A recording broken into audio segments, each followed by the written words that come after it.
আকাশাটের ধারাবাহিক মানেই হচ্ছে বেশিরভাগ ক্ষেত্রে সেটা সাহিত্য নির্ভর হয়। তাই সাহিত্যের সেরা সময় এই মুহূর্তে চলছে বউ চুরি, খুবই রিসেন্ট শুরু হয়েছে। আর তাই জন্যই আজকে আজকাল.in-এর পক্ষ থেকে আমি স্নিগ্ধা চলে এসেছি বউ চুরির সেটে। দেখবো এখানে যে নায়ক নায়িকা রয়েছে তাদের তো নতুন জুটি, এই জুটির রসায়ন ঠিক কতটা জমলো তাহলে চলুন দেখে নেওয়া যাক। আচ্ছা, এই মুহূর্তে রয়েছে অনাথ এবং মন্দাকে সঙ্গে করে নিয়ে আমার ফার্স্ট টাইম ওদের সঙ্গে আলাপ হচ্ছে। আচ্ছা, এই ধারাবাহিকে দুজনকে জুটি বেঁধে যখন দেখার কথাটা এসেছিল, প্রথম যদিও আমিই জানিয়েছিলাম।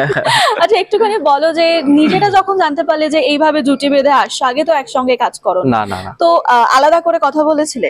তুমি বলো।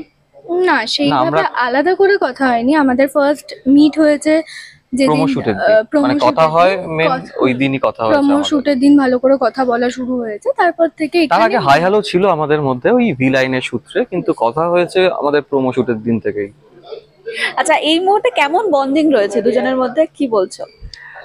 বন্ডিং মানে একটা মানে বয়সে যেহেতু আমার থেকে ছোট, যে জিনিসগুলো মানে বড়দের থেকে জানতে হয়, ধরো মানে গ্যাজেটের ব্যাপারে বা অন্য কোনো জিনিসপত্র, সেগুলো আমাকে রিয়াজ এটা কি হলে কেমন হয়, এই জিনিসটা করলে কেমন হয়, মানে খুবই মানে বাড়তি প্রশ্ন করে না, খুবই চুপচাপ থাকে।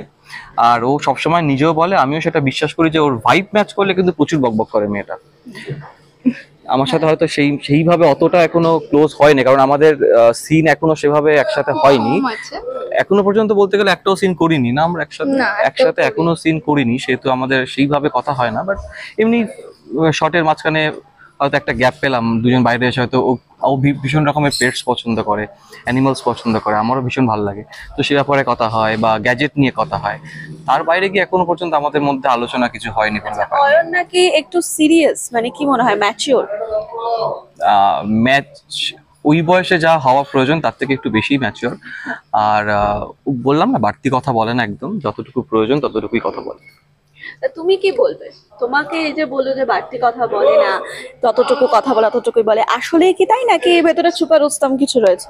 না, ওই যেটা কথাটা, আমার ভাইব ম্যাচ হলে আমি তার সাথে একটা এক্সট্রোভার্টের থেকেও বেশি বকবো, টাইম পেলে, মুড থাকলে তবে বকবো। এরকম অনেক সময় হয়েছে আমার সাথে, একদিন হয়তো প্রচুর কথা বললো, তারপর দিন হয়তো সামনে থেকে আসছে, এই কি রে ভালো যে এইটুকুই হলো কথা, এরকমটাই ডিপেন্ড করে, মুডের ওপর পুরোটাই ডিপেন্ড করে। খুব মুডি মানুষ তো হ্যাঁ, ওটাই রিয়াজদাকে দাদার মতো সব জিনিস যেগুলো আমার নলেজ নেই, আরো অনেক জিনিস যেগুলো রিয়াজদার নলেজ আছে সেগুলো নিয়ে জিজ্ঞেস করা, সকালে হাই হ্যালো গুড মর্নিং, সেটা দিয়ে শুরু হয়।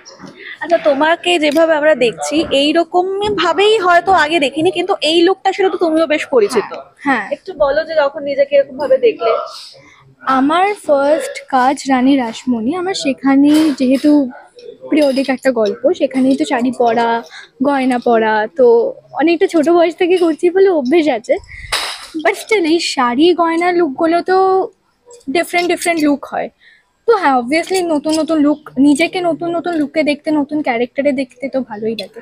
যেমন ওর বিয়ের দিন, মানে যেদিন ওর বিয়ে হয় এখানে আমার সাথে, সেই দিন প্রচুর ভারী একটা বেনারসি দিয়েছিল, তো ঘুরতে ফিরতে বলছে আমি পারছি না রিয়াজদা, আর আমি আর পারছি না, আর তার সাথে প্রচুর গয়নাও দিয়েছে, তো স্বাভাবিক।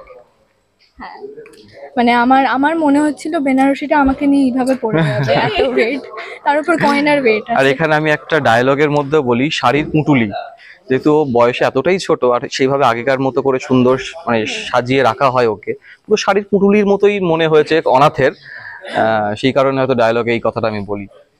আচ্ছা, তোমাকে নর্মালি যে ধরনের ক্যারেক্টার আমরা এখনো পর্যন্ত দেখে এসেছি, তোমার নিজের কি এই ধরনের স্ক্রিপ্ট মুখস্থ করতে একটু আলাদা এফোর্ট দিতে হয়, নাকি এই ধারায় যেহেতু কাজ করছো তাই জন্য এখন সহজ হয়ে গেছে?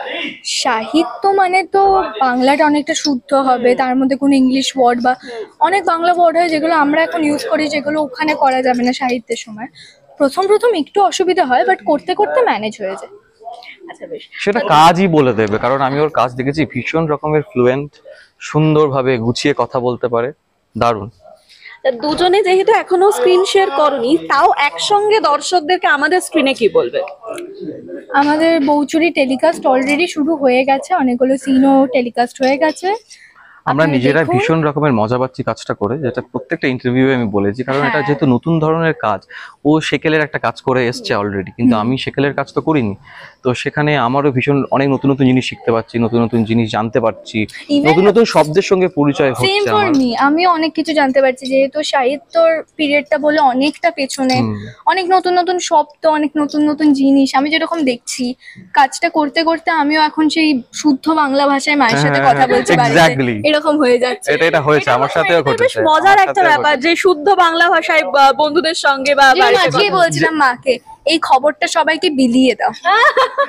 এই যে যারা যারা চেনো বা সোশ্যাল মিডিয়াতে ফলো করো, ব্লগ বানাই, সেটাও তোমরা দেখো। যেমন সুয়ানা, মানে আমার বৌদির সাথে ধরো আমি ব্লগ বানাচ্ছি, কি গো বৌঠান, আমি এইভাবে কথা বলি বাড়িতে, মানে ভীষণ মজা লাগে ব্যাপারটা।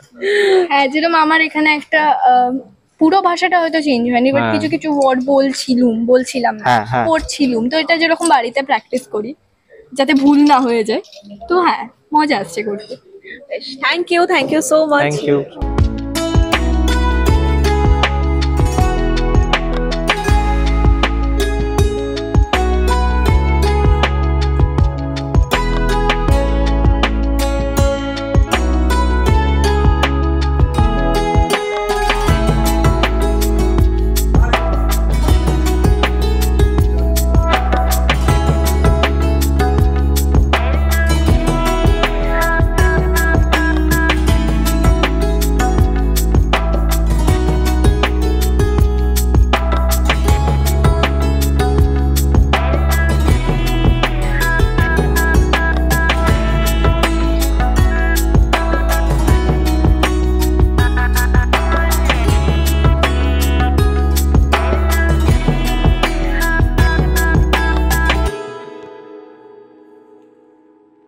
সেটের ভেতরে ঠিক কি চলছে তা তো বুঝতেই পারলেন। আর এই মুহূর্তে কিন্তু নায়ক নায়িকার কেমিস্ট্রি যে সাংঘাতিক জমেছে এটা বলতে পারলাম না, তার কারণ দর্শকরা এখনো নায়ক নায়িকাকে একসঙ্গে স্ক্রিন শেয়ার করতে সেভাবে দেখেননি।